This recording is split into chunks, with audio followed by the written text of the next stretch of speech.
Welcome to the Gentle Magic Podcast with your host, Bing Huang.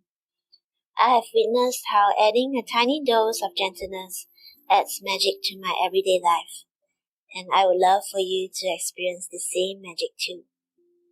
Come join me by adding your sacred presence through listening to this podcast and taking some inspired action from these stories, poetry, and interviews on practicing gentleness. Thank you for being here. In this episode of the Gentle Magic Podcast, I'd like to share with you my interview with child psychiatrist Kathleen Friend MD, who is also an international speaker, children's author, musician, and heart rhythm meditation teacher, currently living in Tucson, Arizona, USA. Her mission is to expand the paradigm of child psychiatry to embrace a holistic view of mind, body, and spirit. And I truly love her mission, both as a sensitive person and also as a parent myself. I first got to know Kathleen through her children's book, The Greatness Chair, that was published in 2019. And I found the tools in her book really helpful for helping me improve my relationship with my kids. And I actually reached out to her as a fan. So this was how our relationship started. And I love to share with you all the brilliant insights, the answers, and her beautiful heart-centered presence that emanates throughout our interview. So enjoy this interview. Thank you so much for joining our interview, Kathleen. And I'd like to first ask you what's going on in your business, or what have you been busy with so far? What I'm up to these days is, I wrote The Greatness Chair, and I have a second book that followed up on that about a girl, Sarah, in The Greatness Chair, just to take the technique a little further. And I've got a third book for parents and teachers that's currently, and it's really like an 8-week program about guiding them. It's kind of like The Greatness Chair is at the end of the 7-8 weeks. It's like it's preparing the parents and teachers to become more sensitive, actually, to be more sensitive in their heart.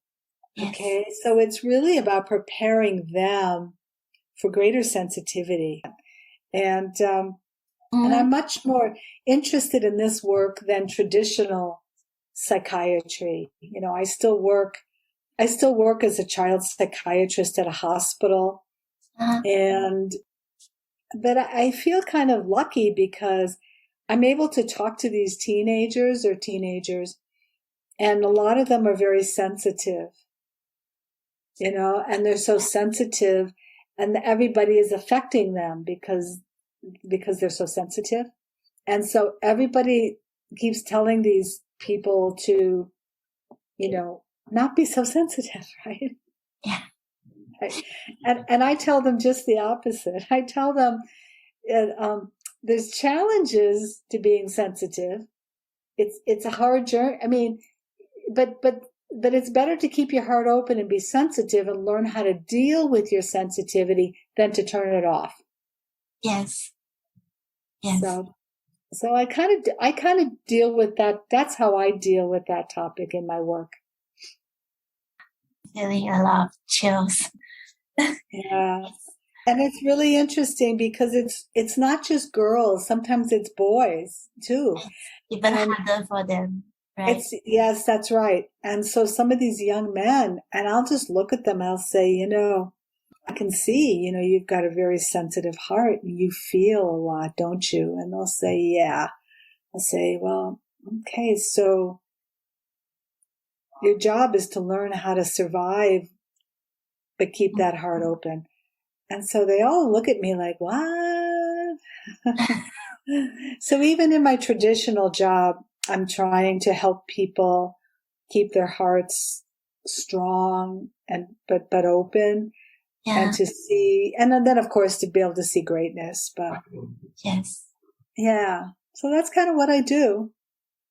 That's so exciting.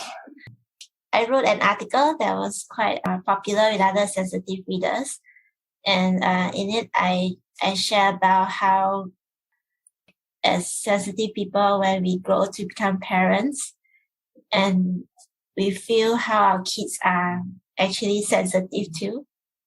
It's hard. It's hard to cope with it yourself, and also teach your kids how to honor and manage their sensitivity. So I just like to ask if you have any advice or. Yeah. What I recommend is a practice, a specific kind of meditation practice that works with breath and heartbeat, called heart rhythm meditation. And the reason I do that is because if you learn that kind of meditation, it helps strengthen the heart. I don't know how else to put it.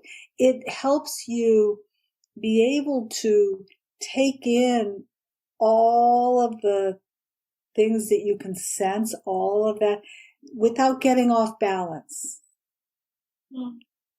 It's a way to take in all the feelings, all the sensitivities, but yet stay balanced at the same time. And it's a simple, I guess. In a way, the basics are simple, which is learning how to do a really deep rhythmic breath, and counting your heartbeat, learning to feel your heartbeat from the inside. And you literally count your heartbeats, like 8 heartbeats in, 8 heartbeats out, and you center yourself with your breath and heartbeat. And that puts your body and your brain and everything in this very safe container, and it allows you to handle energies that come towards you, and just absorb them. So when you say absorb, do you mean it gets transmuted too, in a sense? Yes. Yeah, it's like you're transmuting them. Yes. So, because if you establish with breath and heartbeat, you strengthen the electromagnetic field that's around your heart. Right? We have each of our chakras and energy centers. There's a field created by that chakra, and the heart is the strongest one. So the heart has the strongest electromagnetic field. And when it's strong, it extends past our physical body, and it influences people who are in our atmosphere. They don't know that, but it's almost like we're creating this very calm and coherent presence and atmosphere, and other people their rhythms then come into line with your rhythm. It's like entrainment. Do you know what that means? Entrain? Yeah. It's almost like your heart then entrains people in your environment. They come in on your wavelength. And you're setting the wavelength very steady and calm. Do you mean like we become like a source? Like an infinite energy source? You do. I mean, we, all of us already are a source of energy. All of us. We're constantly broadcasting information from our hearts. Whether, no matter what, it's happening automatically. That's why people, when you walk into a room and you feel the vibe, like, ooh, like it's either like, oh, I feel great, like around someone, or like, ooh, like, ooh, you don't feel good. You're feeling the energy of that person's heart. Yes. That's what you're feeling. So we are always broadcasting information from our heart. And so what we want to do is not only be able to take in energies from other people without being thrown off center, but we also want to broadcast the right information in our environment. And it all rides on breath. It all goes really back to the breath. Like there's so much energy in breath, but it's got to be deep and rhythmic. And, it takes a lot of breath to do this. And when you couple it with the heartbeat, it just sets up a rhythm. It sets up a rhythm in the heart, in the brain, and it gets transmitted to the whole body through our heartbeats. As our heart beats, it is also sending that information to every cell of our body. This coherent rhythm, it kind of looks like a sine wave, like, there we go, like that. So, that's so cool. And the book that I'm writing for parents and teachers is going to include basic teachings on heart rhythm meditation to help parents and teachers be able to steady themselves. You know what I mean? So that they can be in the right state to be with the children. Yes. So it gets easier to not overreact. Yeah. Our kids. Yes. Yeah. And at the same time, not to check out either, not to have to turn away because it's too much, but you can actually stay present, but not react. Mm-hmm. Not react in a way that you don't want to, you know what I mean? Yes. And so the kids can learn this too? Yes. And children, and children can learn it, but the thing is about children is that when their brains and their nervous systems are developing, it's the adults, it's the people in their environment, but mostly the adults who help. It's our job to try to help the child learn self-regulation in their own nervous system. They call that, co-regulation. Have you heard that word, co-regulation? Right. So it's our job to be the leaders in that. And so we need to be in that coherent state in our own nervous system. And then that we can then co-regulate the child. And unfortunately, at least the parents that I see, and this is not to blame them, it's hard. A lot of the people I see have really challenging kids, okay? They really test the limits of most people. But they don't know how to stop their own reactivity. They don't know how to stop. The only way they know how to stop it is to walk away or totally ignore the child or scream or whatever, you know what I mean? Yeah. But they haven't learned how to stay present with the child when the child, say, is having a bad time or a meltdown. If the adult can stay calm and present, the child will start to come into alignment with us. And then suddenly those big scary feelings that they have, they start to learn that they're not so scary. They're not as scary as they thought. Because, mom can handle that. Dad can handle that. So they learn not to be afraid of their feelings. Yeah. I'm just curious about how the actions relate to the chakras. So when we ignore them and leave the room, does it translate to our hearts closing off? I do think that there's a place for a reset, and for some people a reset is, go to your room and just, chill out, but that's okay. But what you want to do is stay with the child, not really separate, but see if you can reset while you're still in the presence of the child. And the minute the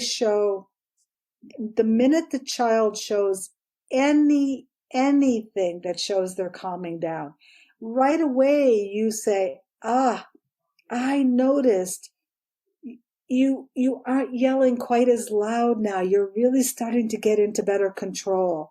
Or, you aren't hitting, you're not hitting the pillow.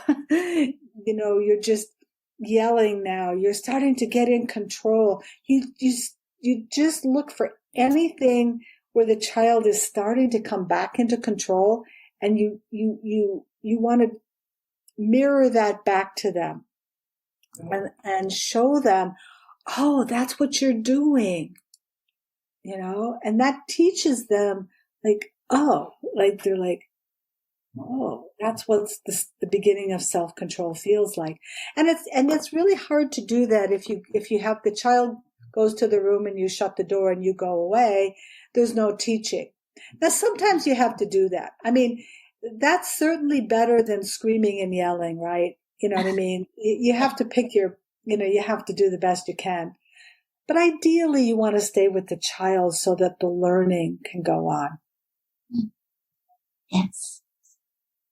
And you can be there as soon as they can reset themselves. You want to be there to celebrate that with them and point that out. Yes. I think we need to redefine what celebration means, because culturally it feels like celebration is about like special occasions, parties, but these things like celebrating little things that they did right, I feel like it's so needed to like infuse more into the way we educate our kids. So yeah, I love that word celebrate. Yeah, that's true. I like what you said, that sometimes we think that you're right. We wait. We're going to celebrate a birthday, or we're going to celebrate a special, and we're waiting for that celebration. But yet there's so much we can celebrate every day, from the little things. And sometimes those are even bring more joy than the big stuff. Yeah. The quiet sort of celebration, and not like nagging and scolding on a daily basis, and then taking even more energy to celebrate. Like, it's all big energy expenditure, and I think it's tough on people who are sensitive. So so I like that kind of celebration you were talking about. Thank you. And and I think our brains like celebrations. I think it makes happy chemicals in our brains to celebrate. Brings more joy. Mm-hmm. And what about you as a business owner, as a professional, who are also sensitive, and you work in a hospital? So personally, I tried to work in a hospital as an intern. I couldn't take it. Like, it just feels so overwhelming. So I'm very curious on like, how do you take care of yourself? Okay, that's a great question. How do I take care of myself? Well, the first thing that I do is that I do have a daily meditation practice. Mm-hmm. So I do practice heart rhythm meditation every day to train my nervous system. It's like a training, really, so that if I'm in a situation that's overwhelming in the hospital, it's like my body remembers how to go back to a meditative state. I remember it. So I have to just stop myself and take a couple of breaths in and out of my heart. I just think of my heart, or even if I'm really desperate, I just put my hand here and I take a couple of breaths in and out my heart. And that settles me. My body is conditioned, from all these years. It's like, okay. It's like everything slows down for me when I do that, but it's because I practiced it. I practiced it in the situation of quiet and calm. Okay. So it's like, I didn't practice it when things were really difficult. I practiced it when things were easy. And then over time, I found that when I was in the difficult places, if I just could remember, I could bring myself back. So that would be, I would say, the biggest thing. The other thing that's really been helpful to me over the years is that I have changed my expectations.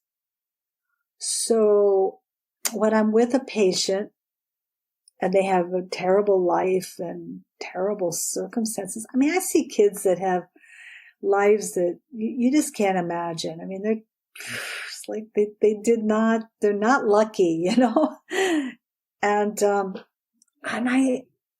realized when I was younger, I thought, well, I want to fix this. I'm a doctor, what's in my toolkit? How can I fix it?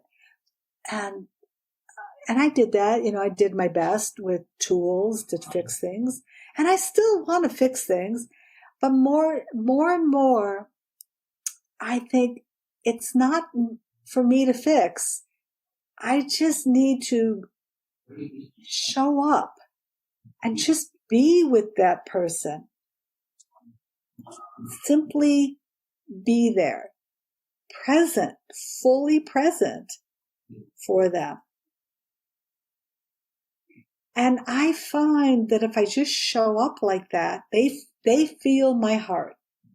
And guess what? When they feel that and they drop into their heart and feel a little bit calmer and safer, they come up with their own solutions. People are smart. We know how to heal. There's an innate wisdom, healing wisdom in our bodies, right?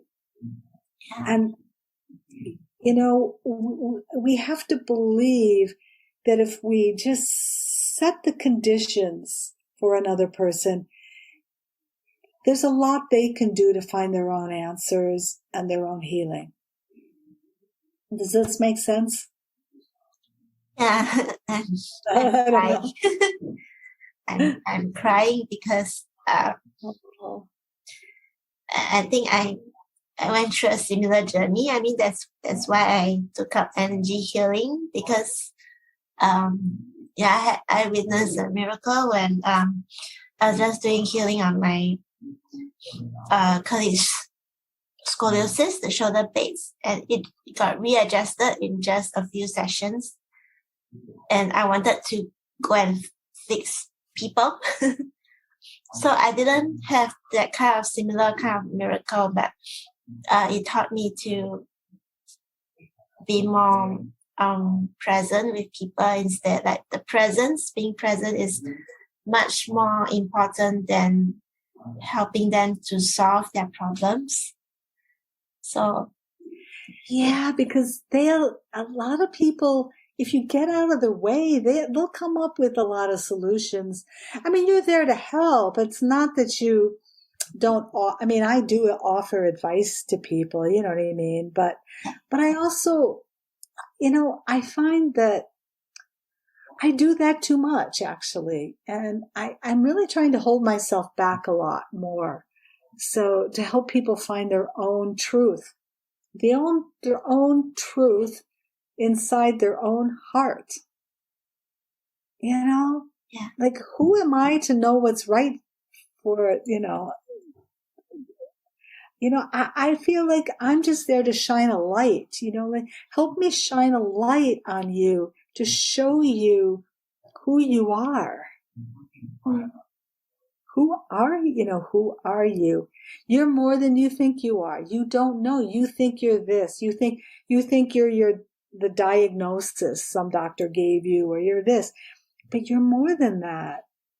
Let me help shine a light to help, or mirror to help you see those parts of yourself that you're missing, that are already perfect just the way they are. Yes. Right? And energy healing is really interesting because I have learned some techniques, and I started for a while doing it. And what I realized very quickly was that you could help people by moving their energy, between their chakras, and you could help clear. But if people did not change the underlying thing that caused that energy disturbance, it'll probably happen again. Yeah. So then I got interested in, well, how do we go deeper so that people don't keep recreating the same energy imbalances, So I'm sure you probably have a lot to say on that. Yeah.